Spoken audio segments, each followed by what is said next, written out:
Okay, so in this video, I'm going to do a quick review of what you learned from Thinking with Math Models about linear relations. So here's the problem we have, and I'm going to pause the drawing part of this for just a second for you.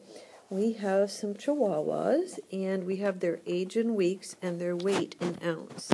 And you can see that the first thing I'm doing there is I'm using the carets, which we've done in class, to show you that the difference from 4 to 9 is 5, and the difference between 9 and 13 is 4, and the difference between 13 and 17.5 is 4.5, and then 17 to 21 is 4, and 21.5 to 25 is 3.5, and so on. And so I'm listing for you all the changes in y and all the changes in x.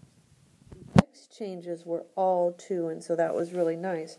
The y changes aren't all consistent, and that's important because it means that when I find my slope, which is the change in y divided by the change in x, I'm not going to get an exact perfect constant number. So instead, I'm going to get an average constant rate of change, and I'm going to be doing that with my graph. So I'll do a slope triangle like we've done before.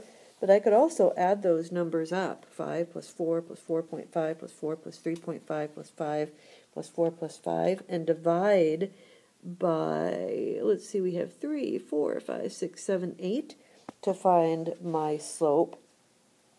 And then when I did that, I'd have to go ahead and still divide that number by 2, because remember, it's always change in y divided by change in x. But in this case, I'm going to get that number just by using the graph, which I'm going to show you on the next page here.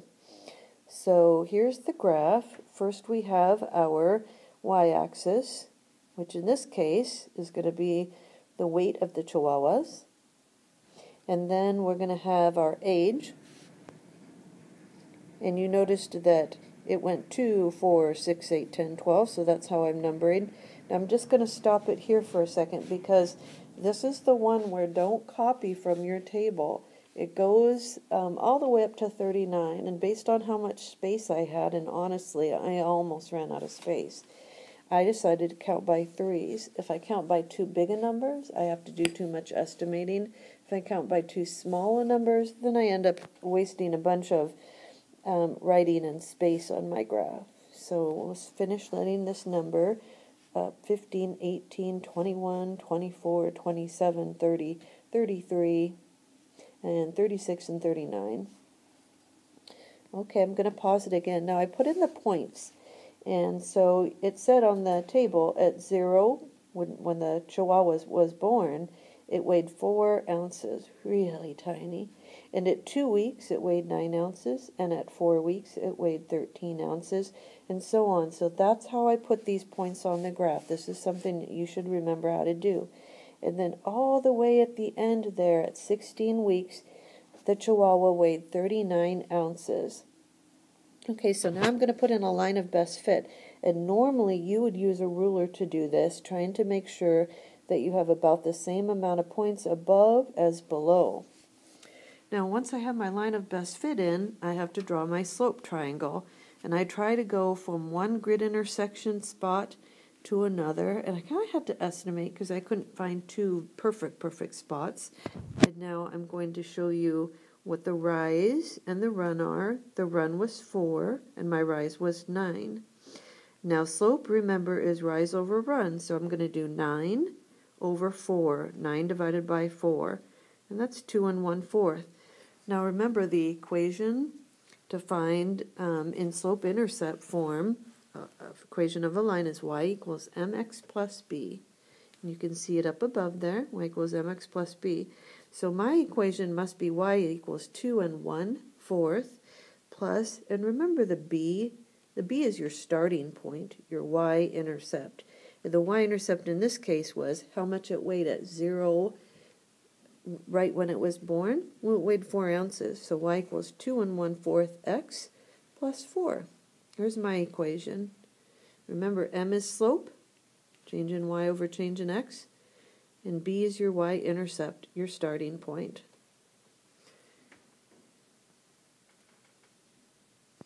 All right, so the next thing it's going to ask me to do now is it's going to ask me to find ages of odd numbered weeks. So that would be 1, 3, 5, 7, 9, and so on.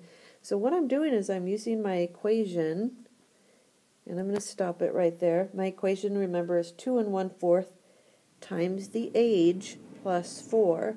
So if ages are odd, I'm going to go 2.25 times 1 plus 4, and then 2.25 times 3 weeks plus 4, and so on. So I'll show you how I set up this table that I did. And then I used my graphing calculator to help me, so I went to the y equal editor, and I went ahead and typed in y equals 2.25x plus 4. And then I went to the table feature and I looked at all the odd numbered x's, and that gave me the y's that I was looking for. I didn't actually type in each of these equations that I'm writing down for you one at a time. That would take way too long, and that's where our graphing calculator can really save us some time. So remember that the number in parentheses is your x, it's your age, and the plus 4 is the starting amount. That's what it weighed when it was just born. So here we go. It has 6.25 ounces and 10.75 ounces and 15.25 ounces, 19.75 ounces, 24 and 25 hundredths ounces, 28.75 ounces, 33.25 ounces, and 37.75 ounces. So now I've used my equation, that's what it asked me to do, to find all the odd numbered weeks what the Chihuahua would weigh. Now the next question is asking me, what about at 144 weeks, what would the Chihuahua weigh? Well, what I'm doing is I'm going 2.25, the slope, times 144, the number of weeks, plus 4, my starting point, and of course I'm using my calculator to do that, equals 328. It says, does that make sense? 328 ounces, huh? Well, first of all, dogs don't keep growing. If they did, we'd have a big problem. We wouldn't have room for them.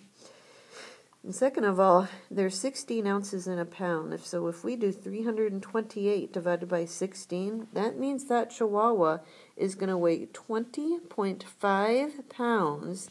And that's a pretty big Chihuahua. Chihuahuas are just little dogs, and they typically don't weigh a lot. So that's a lot for a Chihuahua. So I'm done with this problem now, and all I need to do is look at the next problem. And this one I'm going to ask you to do on your own. You're going to use the same technique that I did here. You're going to graph it.